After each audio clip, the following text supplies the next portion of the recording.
행복한 안식일입니다. 아름다운 계절 9월의 첫 안식일, 우리 아버지 하나님의 전에 함께 하신 여러 성도님들 진심으로 환영합니다. 그리고 또 저희 교회를 방문하신 손님 여러분 진심으로 환영합니다. 또 방송을 통해 예배에 동참하고 계신 여러 성도님들 진심으로 환영합니다. 음악으로 우리에게 감동을 주시고 또 하나님께 영광 돌려주신 여러분 모두에게 진심으로 감사드립니다. 오늘은 시편 19편 14절을 본문으로 그리스도인의 언어 생활이라고 하는 제목의 말씀을 함께 나누겠습니다. 성령님께서 이 시간 우리 마음속에 친히 말씀하여 주시기를 간절히 기원합니다. 오늘 예배 시작하면서 보니까 특별히 우리 어린이반이 한 자리였는데 두 자리가 됐네요. 한 자리에서 두 자리 되는데 그 몇 명 아닌 것 같지만 굉장한 큰 발전이라고 생각을 합니다. 성도님들의 기도에 진심으로 감사드리고 또 이 교회의 어린이반과 이 교회의 미래를 주장하고 이끌어 가시는 우리 하나님 아버지께 감사드립니다. 먼저 시편 19편 14절의 말씀을 읽겠습니다. 나의 반석이시요 나의 구속자이신 여호와여, 내 입의 말과 내 마음의 묵상이 주의 앞에 연락되기를 원하나이다. 아멘. 할아버지와 할머니 두 분이 나들이를 가셨습니다. 한참을 걷다가 피곤해진 할머니가 말했습니다. 영감, 나 좀 업어줘. 근데 할아버지는 업고 싶지 않았지만 나중에 잔소리 듣는 게 싫어가지고 할머니를 업어줬습니다. 업혀가던 할머니가 좀 미안해서 물었습니다. 영감, 나 무겁지? 그러자 할아버지가 퉁명스럽게 쏘아붙였습니다. 그럼 무겁지? 할머니가 다시 되물었습니다. 왜 무거워? 그러자 할아버지가 머리는 돌덩어리지 얼굴은 철판이지 간은 부었지 안 무겁겠어? 돌아오는 길에 할아버지가 다리를 다쳤습니다. 할멈, 다리 아파, 나 좀 업어줘. 아까 일도 있고 그래서 할머니가 어쩔 수 없이 이번에는 할아버지를 업었습니다. 근데 잠시 후 또 미안하니까 미안한 마음으로 할아버지가 물었습니다. 나 무겁지? 하면 할머니가 아까 한 말을 그대로 하면서 복수를 할 것 같으니까 반대로 나 가볍지? 그랬더니 할머니가 뭐라고 하냐면 그럼 가볍지? 입은 싸지? 허파에 바람은 잔뜩 들었지? 또 머리는 비었지? 그러니까 당연히 가볍지? 그래가지고요, 이 한국 할아버지 할머니들만이 서로에게 사용하시는 특별한 애칭이 있죠. 두 자로 왼수, 네 자로 하면 평생 왼수. 말의 위력은 정말 대단합니다. 양날을 가진 칼과 같다라고 많이 비유를 하곤 합니다. 말은 누군가에게 상처를 줄 수도 있고 또 동시에 상처받은 사람의 그 상처를 치료할 수 있는 것도 말입니다. 누군가에게 꿈을 줄 수도 있고 누군가를 철저히 짓밟고 좌절시킬 수 있는 것도 말입니다. 말 한마디가 사람을 살리고 죽이기도 합니다. 여러분은 말 잘 하십니까? 이렇게 조용한 적은 없었는데요. 여러분, 미국 말을 잘 하십니까? 한국 말을 잘 하십니까? 네. 저희 집에 그 셋째 아이는요, 첫째나 둘째 누나에 비해서 말이 굉장히 느렸습니다. 아이들이 대개 돌 때 1살 때는 한 단어 대화, 두 살 때는 두 단어 대화를 한다고 하지 않습니까? 근데 좀 빠른 아이도 있고 늦은 아이도 있죠. 근데 저희 집 이 셋째 아이는 4살 때까지 말을 거의 안 했습니다. 당사자인 저희 부부는 별로 걱정을 안 했습니다. 때가 되면 말을 하겠지. 근데 주위에서 특별 검사를 해봐라, 스피치 테라피스트를 만나봐라, 막 이렇게 얘기를 많이들 하셨습니다. 하나님의 은혜로 6살이 된 지금은 학교도 잘 다니고 수업도 듣고 친구도 사귀면서 별 문제 없이 잘 지내고 있습니다. 하나님께 참 감사한 일이죠. 그런데 참 여전히 엉뚱해요. 예를 들면 자기 상상 속의 생각을 현실과 착각해서 혼동하는 듯 말을 자주 합니다. 어린아이들이 그렇고 특별히 남자아이들이 많이 그런 것 같아요. 예를 들면 또 이런 거죠. 사실이 아닌 내용을 자기 느낌대로 기정사실처럼 말을 하는 거죠. 아빠, I hate you. 그런데 그게 하고 싶은 말이 아니에요. 그 무슨 말이냐면은 속을 들여다보면 I wish you love me and care me more. 그 얘기를 다 못하니까 I hate you 그러는 겁니다. 날마다 아이를 대하고 기르는 부모로서 저는 이것이 아이가 자라나는 과정이고 언어를 온전하게 구사하기까지의 과도기적 과정이구나라는 것을 이해하고 아이들을, 특별히 이 아이를 막무가내로 너 왜 말 그렇게 함부로 못되게 해 그렇게 혼내지 않습니다. 언젠가는 이 아이도 자라고 성숙해지고 생각이 여물면 온전한 생각을 바른 방법으로 표현하게 될 것입니다. 하지만 여전히 안식일마다 이 칠드런 스토리 시간만 되면 저는 너무 불안해 죽겠어요. 무슨 엉뚱한 말을 할까봐 얼마나 긴장을 하는지 모릅니다. 아이들은 그렇다 치고 성인인 우리는 어떤가요? 한국말이든 영어든 우리의 생각과 감정과 믿음과 바람 그리고 이런 것들을 상대방이 온전히 이해할 수 있도록 여러분 잘 표현하고 계십니까? 말 잘 하고 계십니까? 부모와 자녀 간에, 남편과 아내 간에, 직장 동료 간에, 그리고 또 성도와 성도 간에 여러분은 이 대화를 통해서 온전히 잘 소통하고 계십니까? 한국에서 말 제일 잘하는 사람 꼽으라면 요즘은 누구를 꼽는가 봤더니 이 사람을 꼽더라고요. 바로 예능 대세라고 하는 유재석이라고 하는 사람인데요. 이 사람이 원래 개그맨 출신임에도 불구하고 참 이 사람이 하는 크고 작은 말들이 우리에게 감동을 주곤 하는데 이 유재석이라고 하는 사람이 방송을 통해서 했던 말 중에 우리에게 공감을 주는 말하는 법 몇 가지만 제가 간단하게 소개를 좀 하겠습니다. 앞에서 할 수 없는 말은 뒤에서도 하지 말라. 뒷말은 가장 나쁘다. 이런 말을 했어요. 다른 사람에 대한 흠이나 흉 뒤에서 보는 것만큼 비겁한 게 없습니다. 우리는 그걸 잘 알고 있습니다. 만약 누군가에게 불만이 있다면 절대 그 사람 없는 데서는 하면 안 되고 그 사람 얼굴을 보고 직접 대화를 하며 통해서 풀어야 합니다. 그렇죠?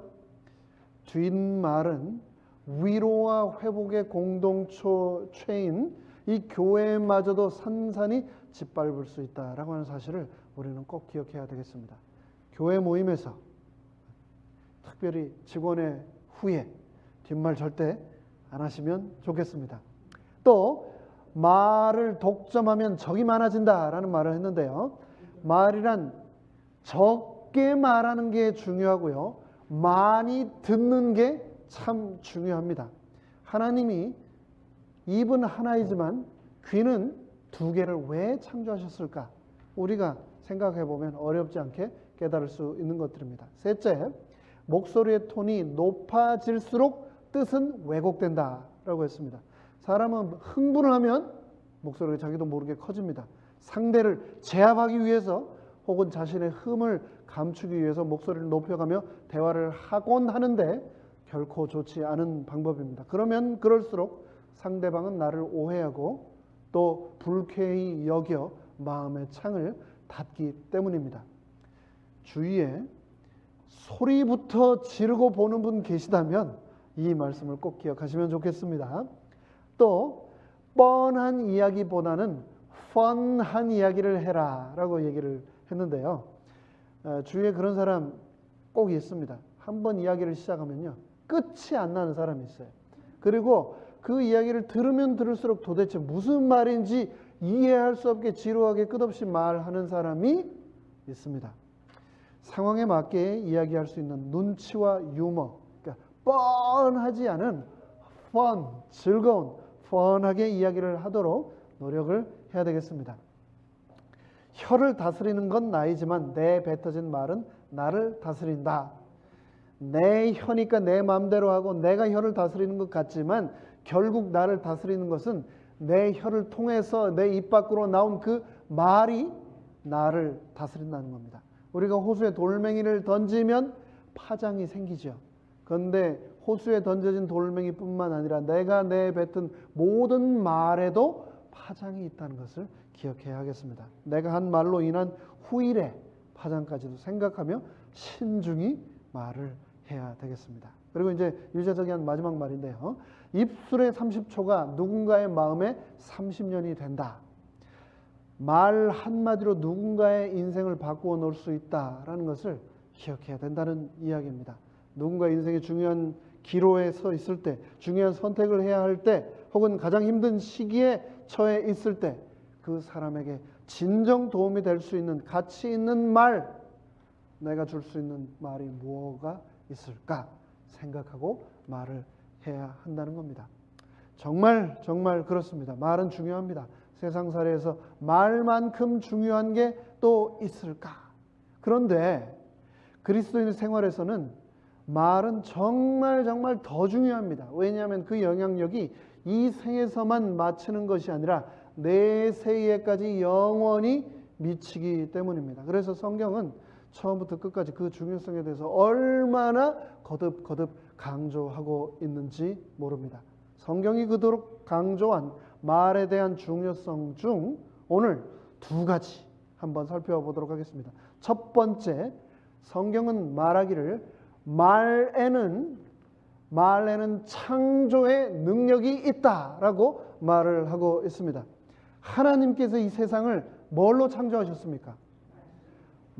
그분의 말씀으로 세상을 창조하셨습니다.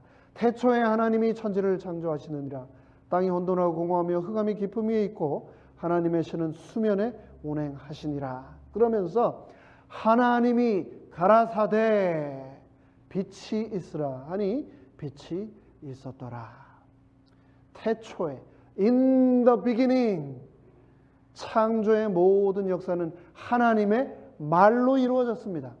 그 창세기 1장은 하나님이 가라사대라고 하는 이 말로 이 땅과 하늘의 모든 것들이 창조되었다라고 말을 하고 있습니다.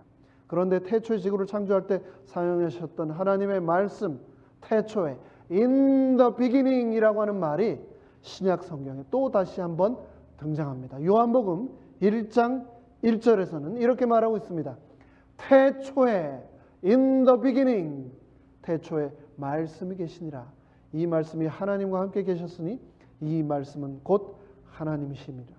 그가 태초에 하나님과 함께 계셨고 만물이 그로 말미암아 지은 바 되었으니 지은 것이 하나도 그가 없이는 된 것이 없느니라. 말씀이 육신이 되어 우리 가운데 거하시매 우리가 그 영광을 보니 아버지의 독생자의 영광이요 은혜와 진리가 충만하더라. 요한은 그의 복음서에서 말씀이셨던 하나님께서 이 땅에 예수 그리스도로 성육신하셨다고 기록하고 있습니다. 성육신하신 그 하나님의 말씀께서 갈릴리 바다의 풍랑을 그분의 말씀으로 잠잠케 하셨습니다.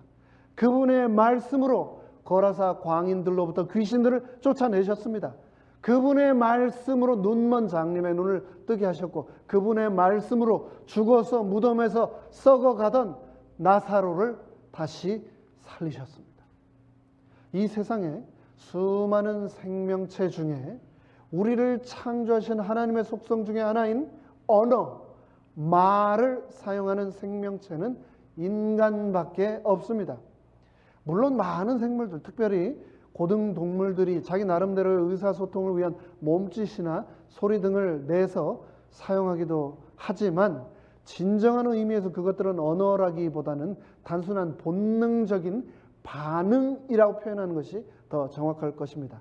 언어를 통하여 사상, 생각, 철학, 종교, 영원한 세계에 관하여 소통할 수 있는 존재는 인간밖에 없는데 그것은 인간을 창조하신 하나님이 그분을 닮은 존재로 인간을 창조하시면서 우리 속에 주신 하나님의 속성의 그림자라고 할 수 있을 것입니다.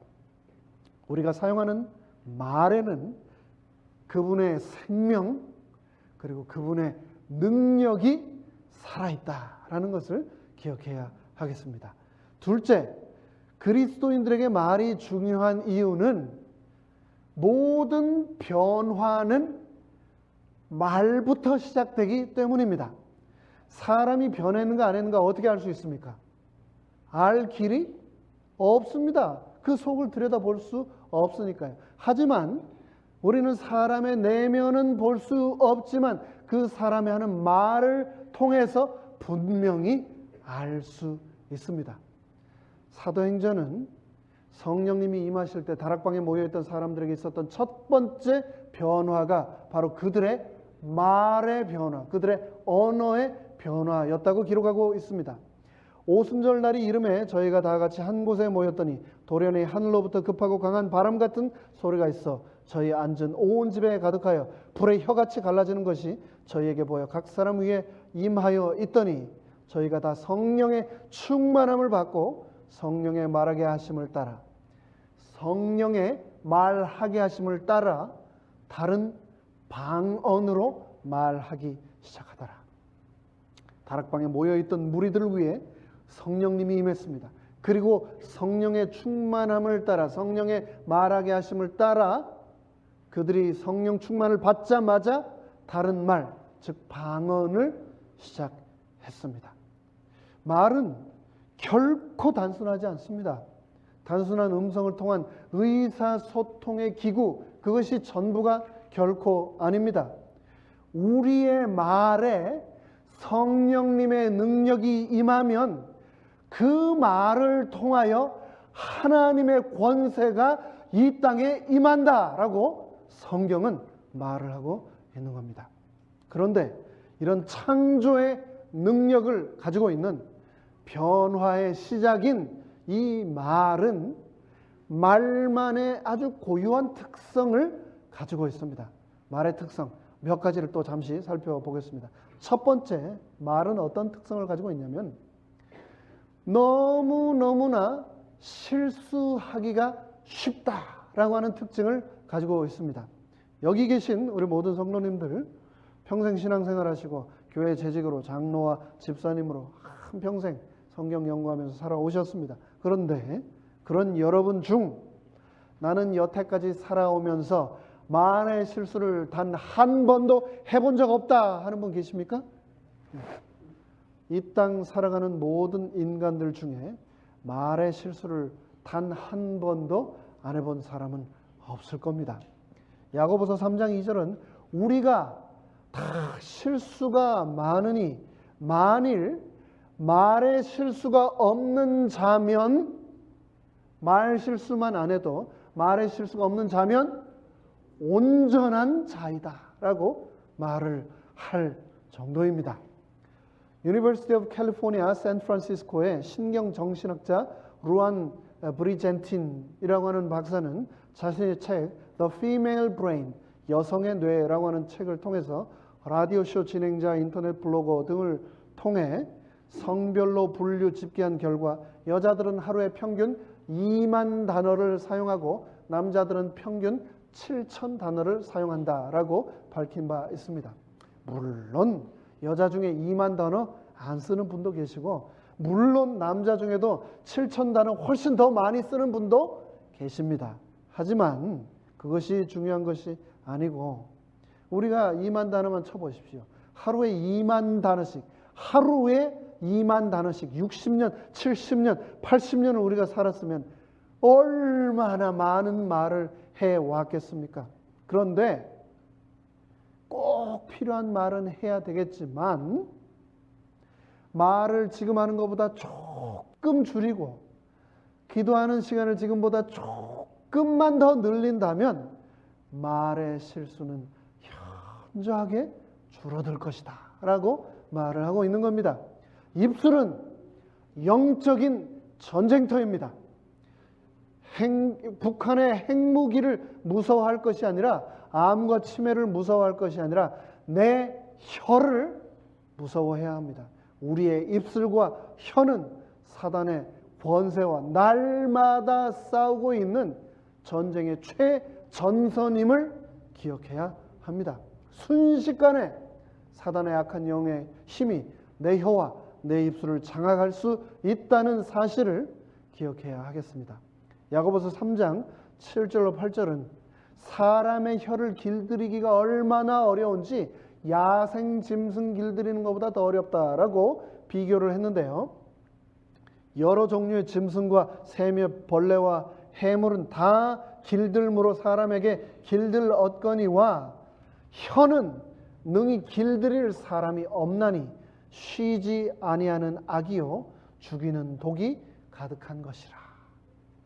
송아지를 길들여서 밭을 갈게 하려고 하면 그 어린 송아지 위에다가 멍에를 메고 커다란 쓰지 않는 트랙터의 타이어를 매단 채 몇 날 며칠을 공터를 끌고 다닙니다. 그러면은 그 멍에에서 벗어나려고 도망치고 날뛰고 소리를 지르고, 하지만 결국 하루가 가고 이틀이 가고 어깨에 피멍이 나고 시간이 지나면 그 송아지가 길이 듭니다. 그리고 밭과 논을 갈고 수레를 끄는 거죠. 가축뿐만이 아닙니다. 심지어 야생동물 맹수들도 서커스에 보면 사람에 의해 길이 듭니다. 그런데 야고보서의 저자는 우리의 혀는 능히 길들일 사람이 없다라고 말을 하고 있는 겁니다. 우리의 혀는 트랙터 타이어로도 채찍으로도 사료나 먹이로도 결코 길들여지지 않고 오직 예수 그리스도의 보혈로만 길들여질 수 있다라고 말을 하고 있습니다. 태초부터 계셨던 말의 주인이신 그분만이 나의 혀와 나의 입술을 길들일 수 있다는 사실을 기억하면서 말을 길들이기 위해 노력하는 우리 모두가 되기를 간절히 바랍니다. 둘째, 말은 삶 전체에 지대한 영향을 미친다라고 하는 특성을 가지고 있습니다. 인간의 몸에서 혀가 전체 체중의 몇 퍼센트나 차지할까요? 여러분의 입에 있는 혀의 무게를 좀 아십니까? 저는 이 말을 할 때 막 발음이 자꾸 꼬이고 이러는 거 보니까 아마 혀에도 좀 살이 많이 찐 것 같아요. 그래 봐야 이 혀는 한 70g 정도 나간답니다. 70g. 70kg, 150파운드 정도 나가는 성인이라면 이 혀는 불과 체중의 1000분의 1밖에 안 됩니다. 그런데 그렇게 미미한 이 1000분의 1밖에 안 되는 이 인간의 혀가 얼마나 엄청난 파괴력을 가지고 있는지 모릅니다. 혀는 뼈가 없지만 뼈를 부러뜨릴 수 있다라는 말도 있습니다. 죽고 사는 것이 혀의 권세에 달렸으니 혀를 쓰기 좋아하는 자는 그 열매를 먹으리라.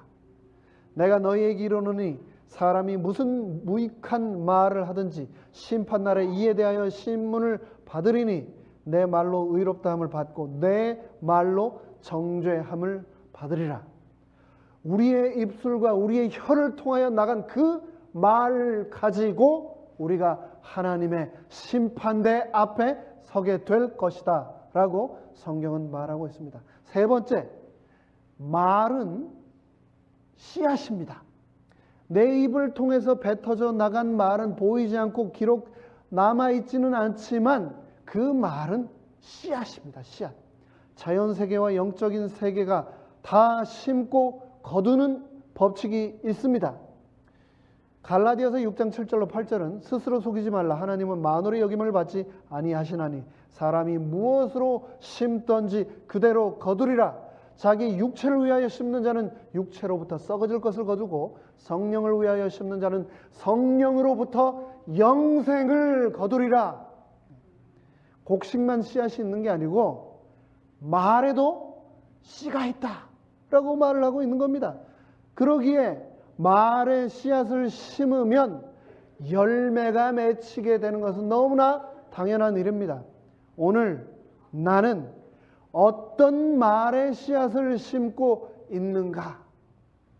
내가 뿌린 그 말의 씨앗이 나중에 어떤 열매를 맺을 것인가? 말을 바꾸면 인격이 변하고, 인격이 변하면 행동이 달라지고, 행동이 달라지면 그 사람의 운명이 바뀐다라고 하는 말이 있습니다. 내 입으로 선포된 말은 분명히 결실을 맺습니다.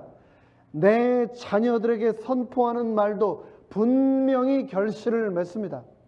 내 배우자에게 선포하는 말도 분명히 열매를 맺습니다.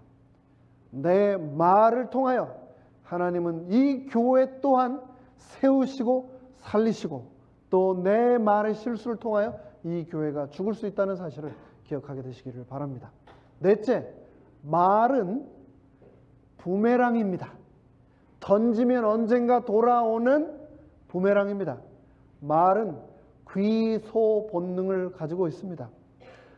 언어는 연어처럼 언젠가 돌아오게 되어 있습니다. 태어난 것으로 되돌아가게 되어 있습니다. 내 입에서 태어난 말은 돌고 돌아 말을 내뱉은 내 귀로 돌아옵니다. 축복의 말은 더 큰 축복이 되어서 내게 돌아오고, 은혜의 말은 더 큰 은혜가 되어서 내 위에 임합니다. 생명의 말은 엄청나게 많은 생명의 열매를 주렁주렁 맺은 채 나의 삶에 임하고, 비판과 판단의 말은 더 큰 비판이 되어 언젠가는 분명히 내 삶으로 돌아온다는 겁니다. 남 욕하고 말 세게 하는 사람, 맨날 비판하는 사람을 보시거든 불쌍하게 여기시기 바랍니다. 왜냐하면 그 말들이 다 내뱉은 그 사람에게로 돌아가기 때문입니다. 마태복음은 비판을 받지 아니하려거든 비판하지 말라고 말씀하셨습니다. 너희의 비판하는 그 비판으로 너희가 비판을 받을 것이요 너희의 헤아리는 그 헤아림으로 너희가 헤아림을 받을 것이니라고 말씀하셨습니다. 내가 어찌하여 내 형제를 판단하느뇨, 어찌하여 내 형제를 업신 여기느뇨. 우리가 다 하나님의 심판대 앞에 서리라 라고 말씀하였습니다. 비판을 하면은요, 처음에는 그 맛이 얼마나 달콤한지 모릅니다. 상대적 우월감을 느끼게 해주기 때문입니다. 하지만 그 결과는 너무나 치명적입니다. 하나님의 심판대 앞에 그 비판 때문에 서게 되기 때문입니다. 비판할 때 결코 성령이 임재하지 않으십니다. 비판할 때 하나님의 기름 부음을 체험해 보신 분 계십니까? 없을 겁니다. 때로는 하나님께서 다른 사람들의 잘못을 내 눈으로 하여금 보게 하실 때가 있습니다.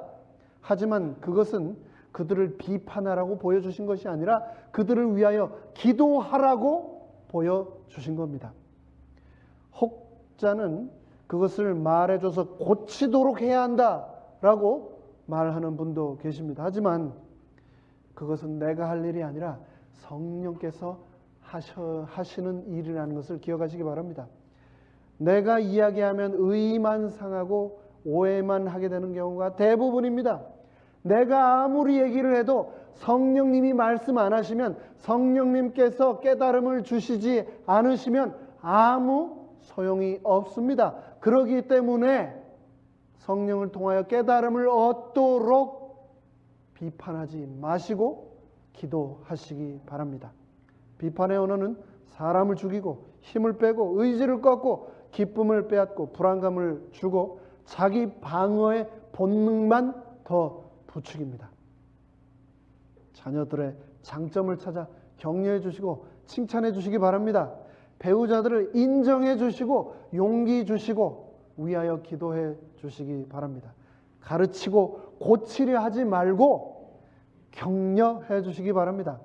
영적인 지도자들을 비판하지 마시고 그들을 위해 기도해 주시기 바랍니다.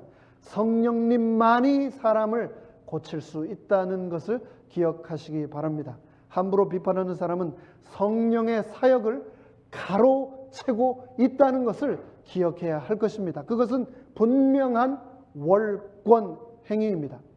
비판하는 사람이 많은 직장은 결코 성장할 수 없습니다. 비판하는 사람이 많은 가정은 결코 행복할 수 없습니다. 비판하는 사람이 많은 교회는 결코 부흥할 수 없습니다. 비판하는 사람들이 많은 교회는 결코 많은 사람을 옳은 대로 인도할 수 없습니다.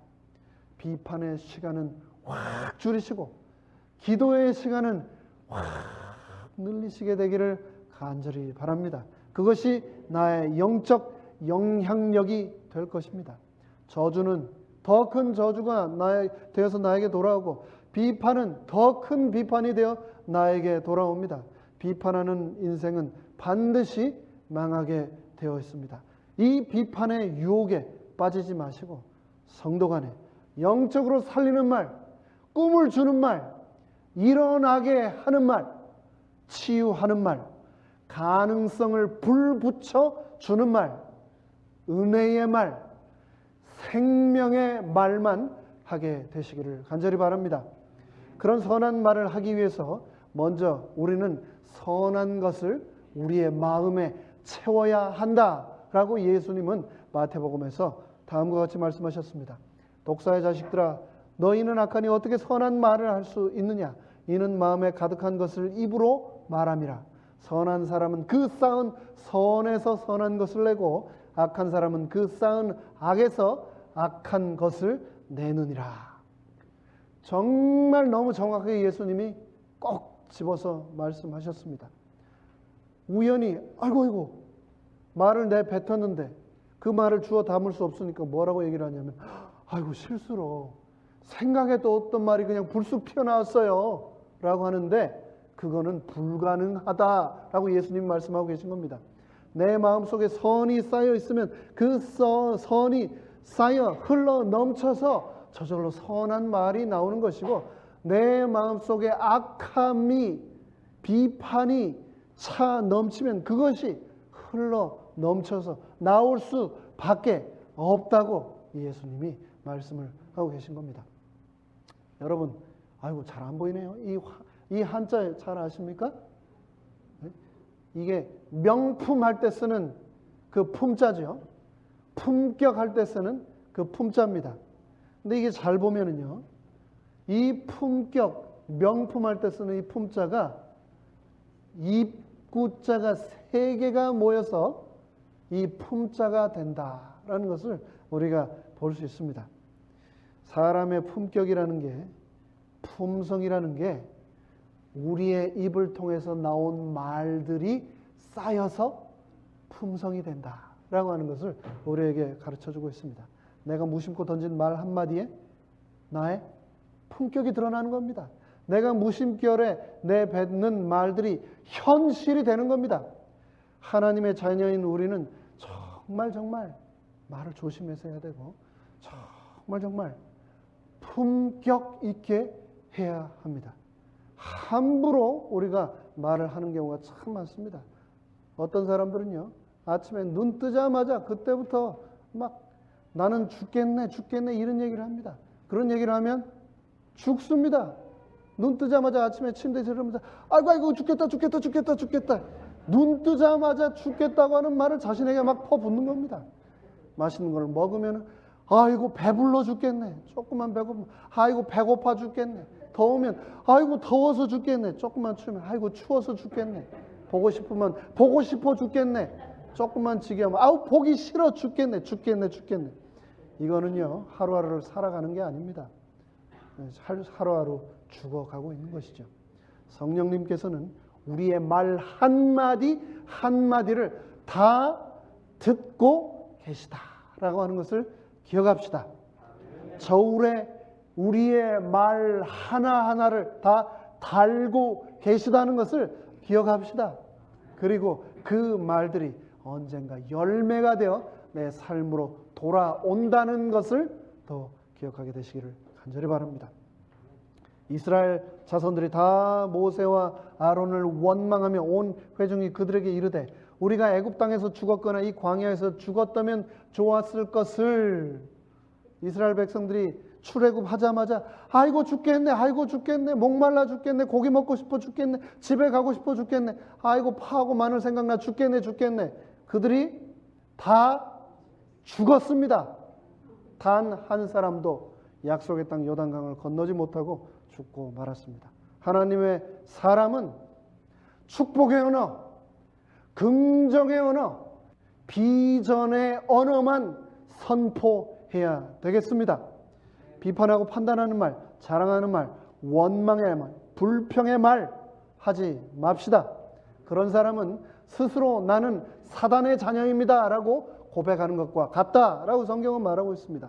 축복의 말, 칭찬의 말, 격려의 말, 생명의 말, 은혜의 말만 우리의 입술을 통하여 선포되기를 간절히 바랍니다. 성경은 나의 말, 나의 입술을 다스리기 위해 먼저 나의 마음과 생각을 지키라고 말씀하셨습니다. 무릇 지킬 만한 것보다 더욱 너희의 마음을 지키라. 생명의 근원이 이에서 남이니라. 진실을 말해도 남에게 상처를 주지 않고 쉽고 간결해도 깊이가 있는 감정적이지는 않지만 따뜻한 그런 축복의 말이 우리의 입술을 통하여 날마다 선포되기를 간절히 바랍니다. 그래서 시편 기자의 간절한 바람같이 나의 입술의 모든 말과 나의 마음의 묵상이 주께 연락되기를 간절히 원한다는 이 간절한 바람이 우리의 삶이 되기를 바라며 말씀을 마치겠습니다.